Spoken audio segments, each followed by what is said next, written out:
జనసేన శాసనసభ్యులుగా మీరందరూ కూడా ప్రజల పక్షాన్ని నిలబడి పార్టీ ప్రతినిధిగా ఎన్నికైనందుకు మిమ్మల్ని కూడా మొట్టమొదటి శాసనసభ పక్ష సమావేశానికి మనందరం కూడా ఇంత గర్వంగా మంగళగిరిలో మన పార్టీ కార్యాలయంలో ప్రెసిడెంట్ గారి ఆధ్వర్యంలో ఈ విధంగా చేసుకోవడం నిజంగానే పూర్వజనంలో మనం చేసుకున్న ఒక గొప్ప అదృష్టంగా మనం భావించి ప్రజలకి మరింత అంకిత భావంతో నిండు మనసుతోటి బాధ్యతతోటి మనందరం కూడా చేయాల్సిన అనేక కార్యక్రమాల గురించి వీటన్నిటికన్నా పార్టీతోటి చేసే ప్రయాణంలో చిత్తశుద్ధి నిబద్ధత మన పార్టీ అధ్యక్షులు గారికి అన్ని విధాలుగా ఎల్లప్పుడూ అండగా నిలబడే విధంగా మనందరం కూడా ఆంధ్ర ప్రజలు చూసి గర్వపడే విధంగా మనం కష్టపడి పనిచేయాలని మనస్ఫూర్తిగా నేను కోరుకుంటూ ఈరోజు శాసనసభ పక్ష నేతగా మనందరం కూడా ఎంతో గర్వంగా మన పార్టీ అధ్యక్షులు శ్రీ పవన్ కళ్యాణ్ గారిని నాయకుడిగా ఎన్నుకోవడం కోసం ఈ సమావేశం ఏర్పాటు చేయడం జరిగింది. సో ఆ తీర్మానం ముందుగా నేను చదువుతాను. దాని తర్వాత మనందరం కూడా ప్రెసిడెంట్ గారిని అభినందించి అప్పుడు కొనసాగిద్దాం. తీర్మానం: ఆంధ్రప్రదేశ్ శాసనసభకు జనసేన తరఫున ఎన్నికైన మేము జూన్ 11, 2024 సమావేశమై శ్రీ కొనిదెల పవన్ కళ్యాణ్ గారిని గర్వంగా జనసేన పార్టీ శాసనసభ పక్ష నాయకునిగా ఏకగ్రీవంగా ఎన్నుకుంటున్నాం. మీరందరూ కూడా I think you should give a rousing. నేతగా మాట్లాడటం అలవాటు ప్రెసిడెంట్గా మన శాసనసభ పక్ష నాయకుడిగా మాట్లాడాలంటే కొత్తగా ఉంది. ఇప్పుడు గొడవలు పెట్టుకోవడం, మాట్లాడటం, సమస్యలు తీసుకురావడం. బట్ మీ అందరికీ అపూర్వమైన మెజారిటీలతోటి ఘన విజయం సాధించిన మీ అందరికీ ప్రతి ఒక్కరికి పేరు పేరున నా హృదయపూర్వక అభినందనలు, ధన్యవాదాలు. ఈ సందర్భంలో మేము want to share few things. చాలా ఒంటరి ప్రయాణం చేశాం. జాతీయ స్థాయి నాయకులు కూడా ఢిల్లీలో వాళ్ళు అడుగుతుంది ఏంటంటే, నువ్వు ఎలా పార్టీ నడిపావు?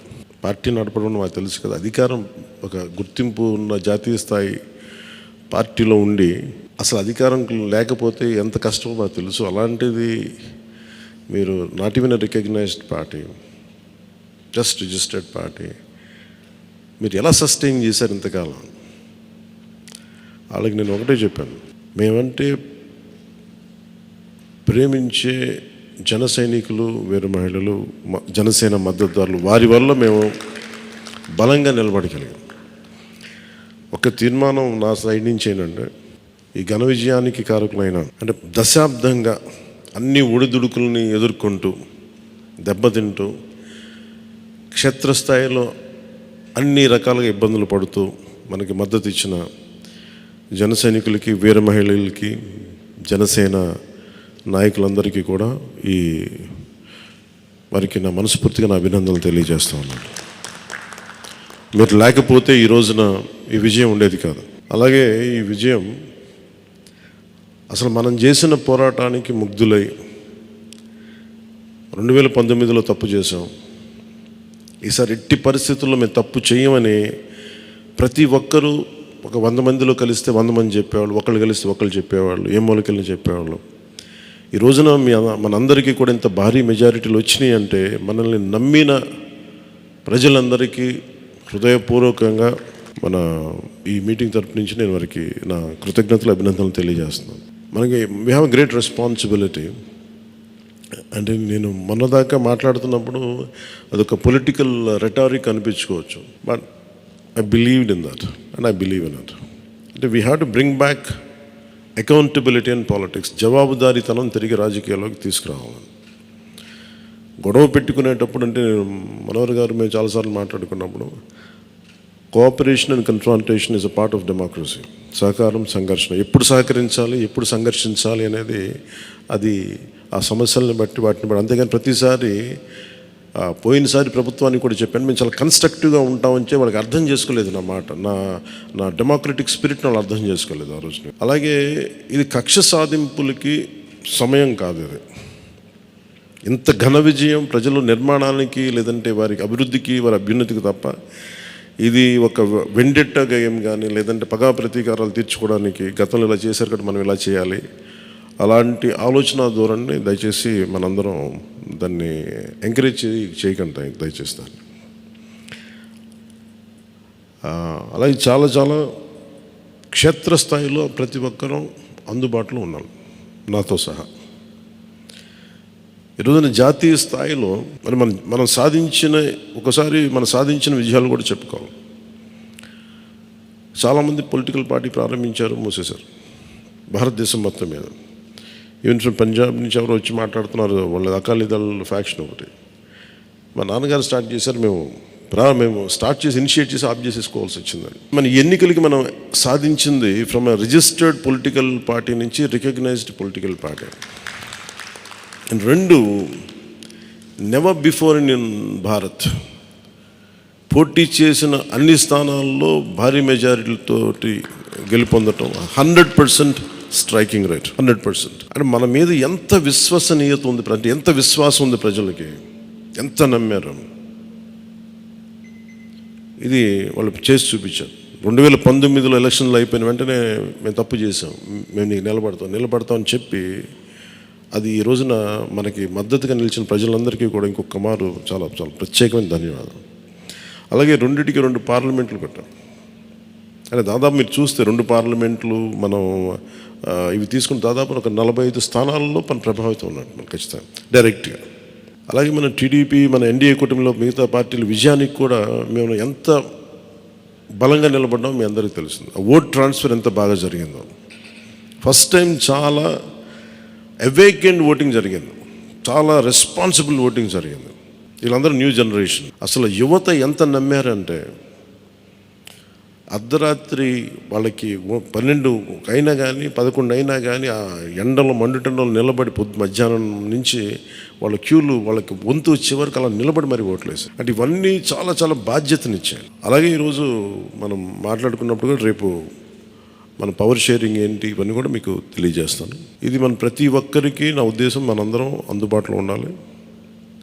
అది మీరు మనందరం కలిపి ఒక సమిష్టిగా ఒక నిర్ణయం తీసుకుందాం, ఒక కమిటీగా ఏర్పడి ఎన్ని రోజుల్లో మనం నియోజకవర్గంలో అందుబాటులో ఉండాలి. అలాగే ప్రభుత్వానికి సంబంధించి సమస్యలకు సంబంధించి ప్రజలకి ఎంతంత ఏ అవసరాలు ఉంటే మనం ఎలా అనుసంధానం చేసుకోవాలి మిగతా మన ఎన్డీఏ పార్ట్నర్స్ తోటి. అలాగే కేంద్రంలో ఇప్పుడు మనకి చాలా చోట్ల మన నియోజకవర్గాల్లో బ్రిడ్జ్ ఒక్కోసారి ఓవర్ బ్రిడ్జెస్ కానీ ఇవన్నీ కేంద్ర పరిధిలో ఉంటాయి. అవన్నీ మీరు చేయాల్సింది అంటే మన నియోజకవర్గపు సమస్యలు ప్రాధాన్యత అంటే యాజ్ పర్ ప్లీజ్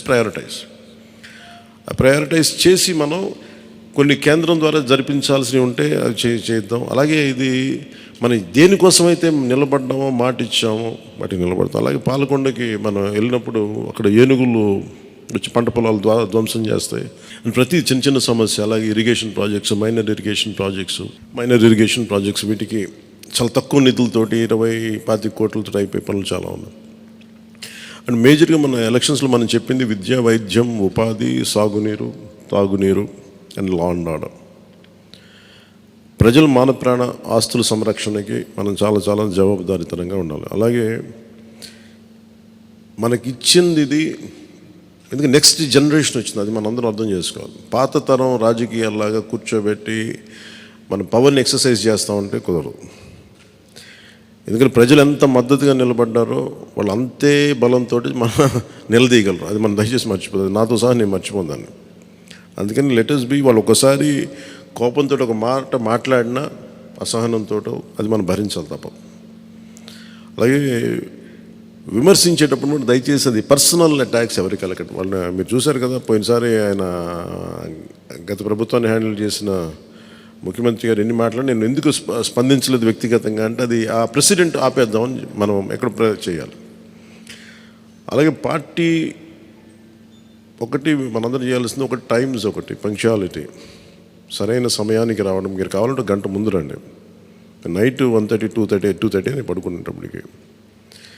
ఎందుకంటే ఇది మనం 5 సంవత్సరాల కాలాన్ని ఎంత సద్వినియోగం చేసుకోగలం దాని మీద ఆధారపడి ఉంటుంది భవిష్యత్తు.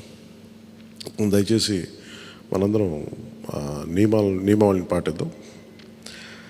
కొంత మనలో కూడా మనం వన్స్ ఇన్ ఎ వైల్ మనందరం కూర్చొని మేబీ ఓవర్ లంచ్, ఒక ఈవినింగ్ ఒక చాయ్ పే చర్చ అలాగా ఏమేం చేయాలి, అలాగే మనం కూడా కొంత కలుపుగోలుతనం చూపించాలి మిగతా పార్టీలు, మన ఎన్డీఏ కానీ బీజేపీ, మన మీద ఎన్డీఏ పార్ట్నర్స్ అందరికీ కూడా. అంటే మీరు మనం ప్రత్యేకించి మనం ఎక్స్క్లూజివ్గా ఉండకుండా అందరితో మమేకం అవ్వాలి, అట్ ద సేమ్ టైం మనం నాట్ లూజింగ్ అవర్ ఐడెంటిటీ. అందుకని ఇవన్నీ దృష్టిలో పెట్టుకొని ఇప్పుడు మనం ఢిల్లీలో మనం చేసినట్టుగా మన ప్రధానమంత్రి గారి పేరుని నన్ను కూడా ప్రతిపాదించినట్టుగా ఈ రోజున రాష్ట్ర ఎన్డీఏ నాయకులు మనం ఎన్నుకోవాలి. మీ అందరికీ ఇంకొక మారు ధన్యవాదాలు తెలుపుకుంటాం.